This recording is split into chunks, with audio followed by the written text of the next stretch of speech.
2013-yilda D.S. Resler ismli olim Garvard universitetida tadqiqot o'tkazdi. U bitta kalamushni qafasga solib, unga olcha hidini yuborib, uni elektroshoker bilan qo'rqitdi.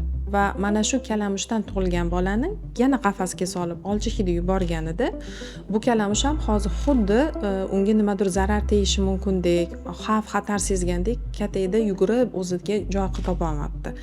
Mana shu kalamushni bolasi 3-avloddagi kalamush, ya'ni xuddi shunaqa reaksiya bildirgan. Olcha hidini yuborsa, qo'rquv his qilgan, o'zini yo'qotib qo'yishni boshlagan. Va faqatgina 4-avloddagi kalamush olcha hidiga bu shunchaki olchani hidi, ya'ni olcha hidi xavf bilan aloqasi yo'q degan reaksiya bildirdi. Va bu tadqiqot inson psixikasida, ya'ni psixogenetikada ba'zi holatlar gendan o'tishi mumkinligini, ya'ni har doim ham biz sezgan qo'rquv, hayajon, fobiyalar, xavotir hissi, nevrozlar insonning hayotiy tajribasida emas, balki gendan o'tgan bo'lishi mumkinligini ham ko'rsatib berdi. Psixogenetika fani insonning psixikasini o'rganishda, balki uni xulq-atvorini o'rganishda, uni fe'lidagi o'zgarishlarni o'rganishda sabablarini aniqlashga yordam berdi. Bu esa tabiiy holatda insonni hayotini yengillashtirishga, ya'ni o'zini anglashda yengillashtirishga katta o'zgarishlar kiritdi. Psixogenetika inson fe'lidagi xususiyatlari, ya'ni xarakterini qanday shakllanishi va muhit ta'sirida qanday o'zgarishi mumkinligini o'rganadigan fan. Masalan, har bitta insonni o'ziga xos xususiyatlari bo'ladi. Kimdir tabiatan sabrli, kimdir bo'lsa jahldor, kimdir romantik bo'ladi, kimdir bo'lsa nevroz hidi bo'ladi, doim nevrotik holatda yuradigan bo'ladi. Mana shularni kelib chiqish sababini o'rganishda psixogenetika katta yordam berdi. Bugungi kunda ilmiy tadqiqotlar shuni ko'rsatdiki, insonning xulq-atvorini, xatti-harakati, fe'lini sabablari 30% gendan bo'lsa, qolgan foizi uni qaysi muhitda yashagani, qanaqa tarbiya ko'rgani va qanday tanlovlar qilganiga bog'liq. Bu nimaga yordam beradi? Masalan, agarda farzandlarimizni bola tarbiyasida psixogenetikani yordami, bolada irsiy qobiliyat bor, ya'ni uje gendan o'tgan qanaqadir o'zini qobiliyatlari bor.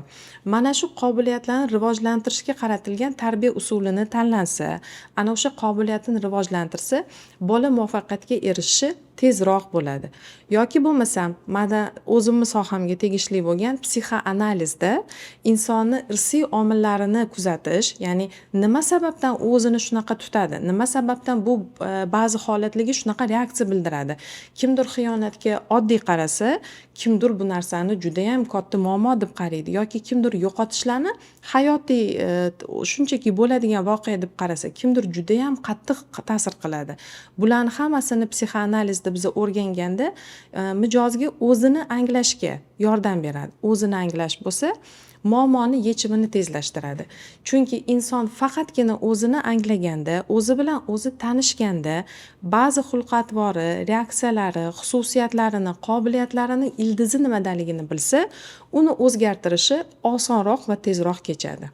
Demak, psixogenetika insonning psixikasida muhim rol o'ynaydi, lekin muhit, tarbiya va sharoit uni o'zgartirishi mumkinligini ko'rsatadi.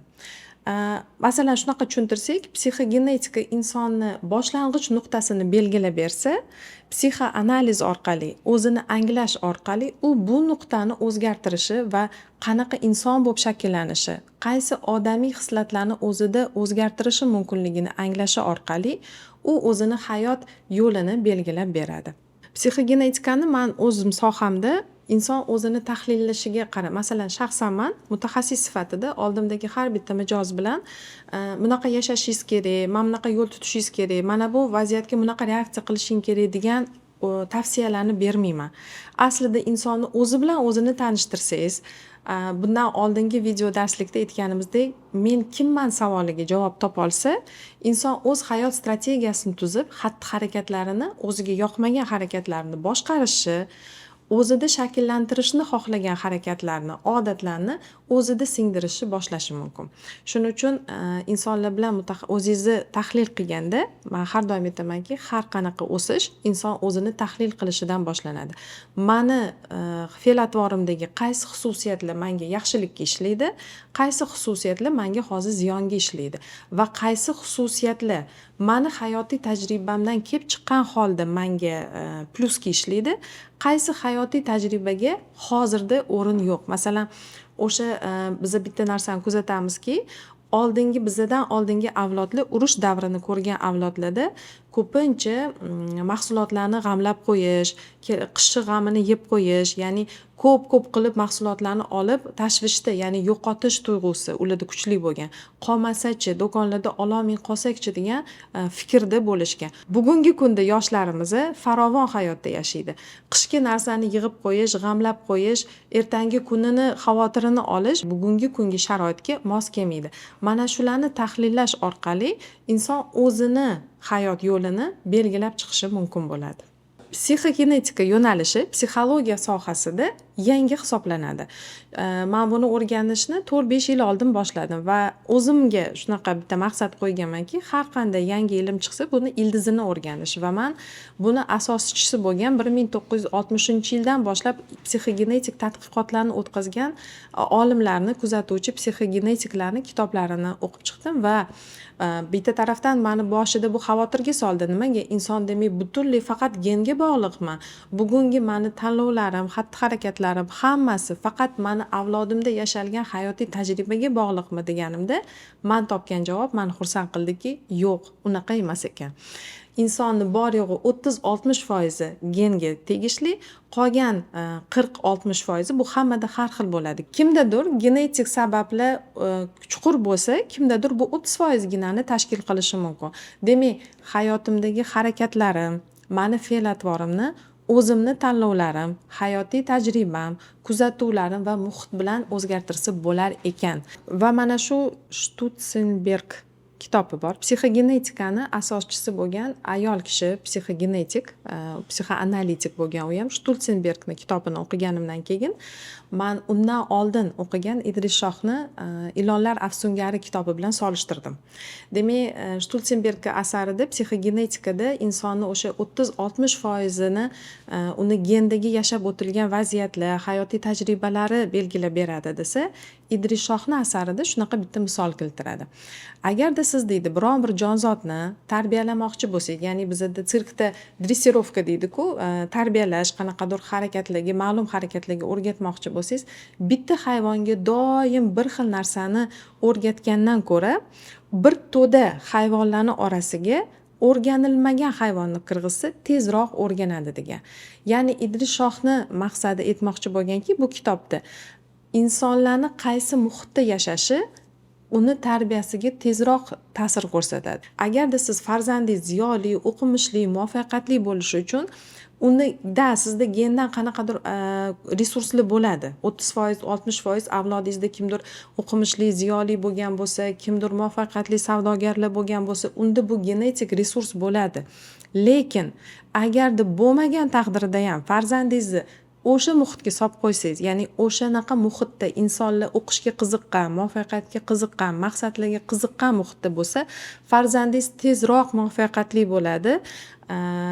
Mana bitta gendida zo'r resursi bo'la turib, juda ham omadsiz, doim hayotdan noligan, hech qanday narsaga qiziqmagan o'rtoqlar bilan do'stlashgandan ko'ra. Shuning uchun muhit tanlaganda har bitta inson uchun, faqatgina farzandimiz uchun emas. Masalan, agarda o'zingiz ham katta bo'lib turgan holatingizda A nuqtadasiz, o'zingizni B nuqtada, ya'ni boshqa sharoitda, boshqa muhitda, boshqa moliyaviy holatda, boshqa muvaffaqiyatli holatda ko'rmoqchi bo'lsangiz, muhitingizni o'zgartirishingiz ancha sizga ta'sir ko'rsatadi. Agarda sizda bunda genetik resurslar bo'lsa, zo'r, demak siz tezroq erishasiz, demak sizda o'zgarishlar tezroq kuzatiladi.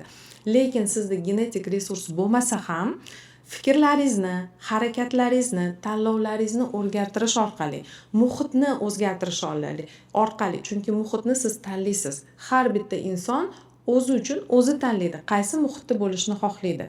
Bu muhit menga kerakmi? Bu meni o'stiradimi? Yoki meni muvaffaqiyatsiz qilib orqaga tortadigan muhitmi? Mana shuni tanlov orqali siz o'z hayotingiz yo'lini A nuqtadan B nuqtaga chiroyli qilib olib keltirib qo'yishingiz mumkin bo'ladi. Bir mijozim bor edilar. Bularning 3 farzandi bor va turmush o'rtoqlarida narkotikka moyillik, tobelik bor edi. Ya'ni lekin bu yerda shunda bitta narsani aytmoqchiman. Bizani mentalitetda narkomaniyaga xuddi yomon bir illat, odatdek qaraladi, lekin meditsinada, fanda, psixologiyada bu narsa kasallik darajasiga kiradi. Aslida bu hozir boshqa mavzuga o'tib ketadi, shuning uchun men bunga to'xtalmayman, lekin har qanaqa narkotikka tobeligi bo'lgan insonni bilingki, bunda meditsina tomonidan qaramligi, kasalligi bor va bu davolanishi kerak. Jazolanishidan tashqari davolanishi kerak bo'lgan sharoit.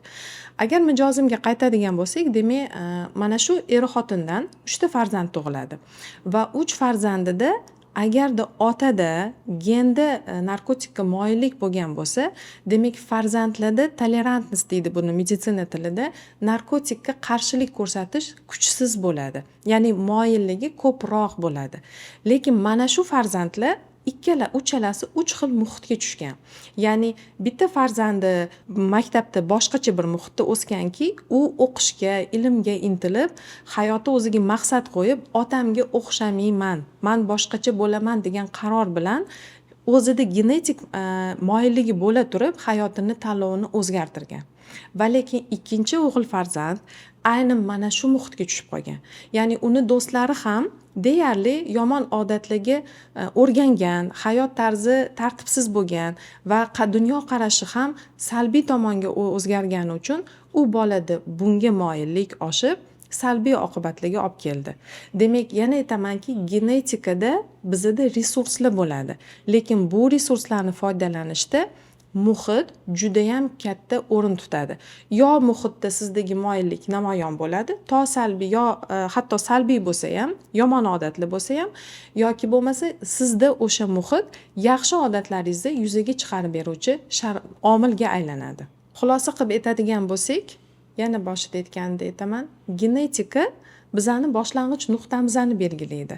Lekin qaysi nuqtada bo'lishimiz, inson sifatida o'zimizni qaysi xarakterimizni, qaysi odatlarimizni, xulqimizni qanaqa bo'lishini o'zimiz o'zgartirishimiz mumkin. Yana bitta misol, masalan, hammamiz O'zbekistonda tug'ilib, millatimiz o'zbek bo'lib, genimizda faqat o'zbeklar bo'lishiga qaramasdan, agarda siz chet davlatiga ko'chib ketsangiz, 2-3 yil ichida siz o'sha davlat tilida bemalol gapira oladigan bo'lasiz. Chunki sizda genetik o'zingizni millatingizga tegishli axborotlar bor miyada, lekin muhitda ta'siri shunchalik kuchli bo'ladiki, siz har kuni miya o'sha tilda gapirishga harakat qilgani uchun, biror narsani tushuntirishga, yetkazib berishga, anglashga harakat qilgani uchun xuddi o'sha muhitda o'sgandagidek gaplashiladi. Demak, bu yana bitta misolda ko'rishimiz mumkinki, genetikamizni resurslari bo'lishiga qaramasdan, u yo salbiy yoki ijobiy bo'lishiga qaramasdan, muhitni ta'siri uni o'zgartira oladi. Demak, xulosa qilib shuni ayta olamizki, sizda qanaqangi genetik resurslar bo'lishiga qaramasdan, to'g'ri muhit tanlasangiz, siz o'zingiz xohlagan holatda, vaziyatda, sharoitda, muvaffaqiyatda bo'la olasiz. Demak, farzandingizni genetik qobiliyatlari bo'lishiga qaramasdan, uni rivojlantirishda siz unga muhit tanlab berishingiz juda ham ahamiyatli. Masalan, sizda genda savdogarlar bo'lishi mumkin, ishbilarmonlar bo'lishi mumkin, biznesmenlar bo'lishi mumkin, ilmli, ziyoli, o'qimishli insonlar bo'lishi mumkin, sportsmenlar bo'lishi mumkin. Lekin siz farzandingizni o'sha qobiliyatlarini, genda yozilgan qobiliyatlarini namoyon qila oladigan muhitga olib bormagunizcha, bu qobiliyat namoyon bo'lmaydi. Bu shunchaki uxlab yotgan gen darajasida bo'ladi. Farzandingizda qaysi qobiliyat ko'proq ekanligini aniqlamoqchi bo'lsangiz, siz balki uni bitta to'garakka emas, bitta yo'nalishga emas, har xil yo'nalishga olib borib ko'rishingiz kerak. Kimdir rasm chizib ko'radi 5 yoshida, kimdir musiqa bilan shug'ullanib ko'radi, kimdir bo'lsa biznes bilan shug'ullanib ko'radi. Har qanaqa yo'nalishda, har qanaqa muhitda bo'lib o'tgandan keyingina undagi bor qobiliyatlar namoyon etilishi boshlaydi. Demak, farzandingizni genetik resurslaridan qat'iy nazar, siz unga to'g'ri muhit tanlab berishingiz uni muvaffaqiyat siri bo'ladi. O'ylaymanki, o'zingiz uchun kerakli xulosalarni oldingiz. Agarda video yoqqan bo'lsa, like bosib, podpiskani bosib qo'ysangiz xursand bo'laman va keyingi sizlar uchun manfaatli bo'ladigan videolar uchun bu menga motivatsiya bo'ladi. Videoni shu yergacha ko'rganingiz uchun katta rahmat.